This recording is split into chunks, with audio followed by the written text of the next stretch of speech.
So I was catching up with a close friend over coffee. You know the vibe. The cafe is buzzing, the lattes are great, and we're just breezing through the usual stuff, right? Weather, new shows, a little gossip. But then I tried to steer the conversation just a little bit deeper.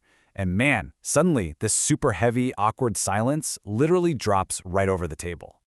I had just asked a seemingly simple question. Honestly, something I thought was just a completely natural progression of our chat. But instead of answering, my friend totally freezes, changes the subject, lets out this super nervous laugh, and basically just dodged it completely. It got me thinking, right?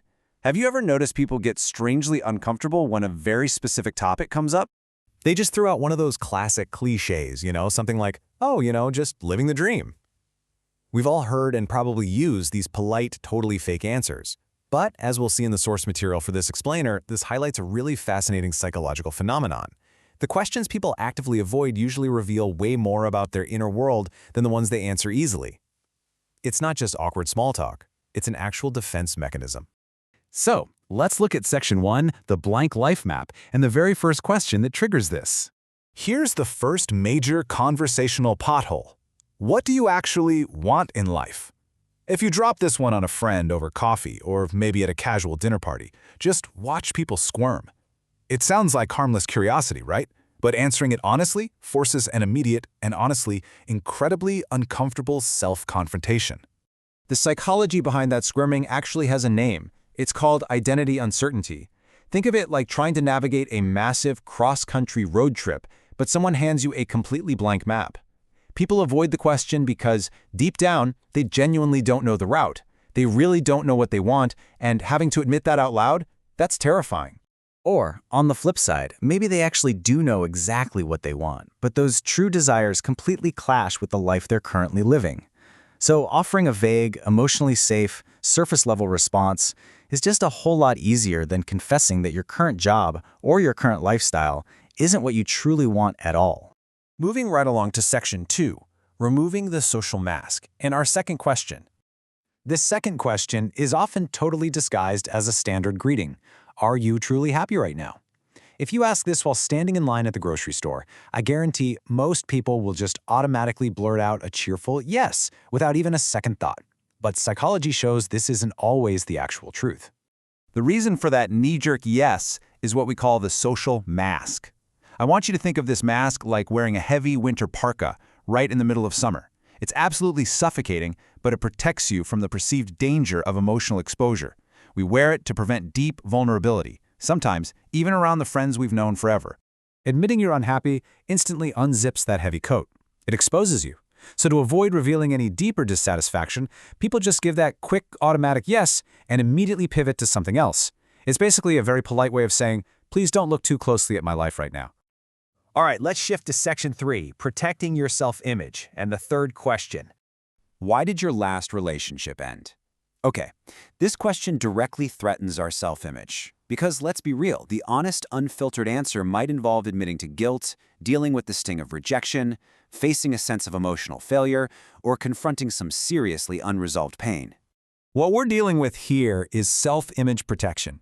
It's this deeply ingrained psychological instinct to safeguard the very specific version of ourselves we want the rest of the world to see. It's exactly like being a movie director, sitting in the editing bay, actively slicing up the film of your life to make absolutely sure you're always framed as the hero and deliberately leaving all your mistakes on the cutting room floor. And this reveals a really vital insight. When people simplify the details or just completely shift the blame onto their ex-partner, it isn't always some malicious, manipulative tactic. Sometimes, as our sources point out, it's just pure emotional self-protection. Facing the reality of a failed relationship is simply too painful to bring up in a casual chat. Now for Section 4, the shielded fears. This brings us to question 4. What are you most afraid of? Most people will try to dodge this one completely. They avoid it out of a deep-seated fear of judgment from you, the person listening. Or, honestly, they just rarely allow themselves the quiet time to consciously dwell on their own terrors. It's kind of like a dark, scary closet they just refuse to open. So, what actually happens when you try to force open that closet door by asking directly? Well, avoidance kicks right into high gear. If you ask a friend what they fear most, they might make a sarcastic joke about spiders, suddenly remember an incredibly urgent email they have to send, or just change the subject entirely. They'll bury the real fear under a giant mountain of distraction and humor. The core truth of the matter is this: fear reveals vulnerability, and vulnerability makes people incredibly uncomfortable. So laughing off a really serious question about what keeps you up at night, that's just another shield. It completely protects the person from the raw discomfort of being seen in a state of weakness. Finally, we arrive at Section 5, the hidden true self, and our fifth question. Who are you when nobody is around? I mean, just sit with that one for a second. This inquiry feels deeply exposing because it aggressively strips away every single social role. It takes away your job title, your role as a parent or a friend, your physical appearance. Literally all external expectations are just gone. Notice this stark contrast here on the slide. We all have a public identity, right? That's the actor on the stage performing for the crowd. But this question squarely targets the private identity, the person standing totally alone in the dark theater after everyone else has gone home. And separating who you are when people are watching from who you actually are underneath all of that, that is a massively heavy psychological lift. And here is the absolute ultimate reason for the avoidance. People will desperately dodge this question because answering it requires facing a completely terrifying possibility. It forces the mind to confront whether they actually know their own true private identity at all. If you completely strip away the social mask, is there anyone even there underneath? As we start to wrap up this explainer, I really want you to reflect on that core idea. The questions people avoid often reveal more than the questions they answer easily. Think back to that whole coffee shop scenario I mentioned at the very start. Behind every awkward silence, every abruptly changed subject, or nervous little laugh at that table, there was a really deep, active psychological defense mechanism at work. Ultimately, we are all just trying to protect our identities, our self-image, and our deepest vulnerabilities. So pay close attention to the potholes in your next conversation. The next time an awkward silence falls, don't just rush to fill it with chatter.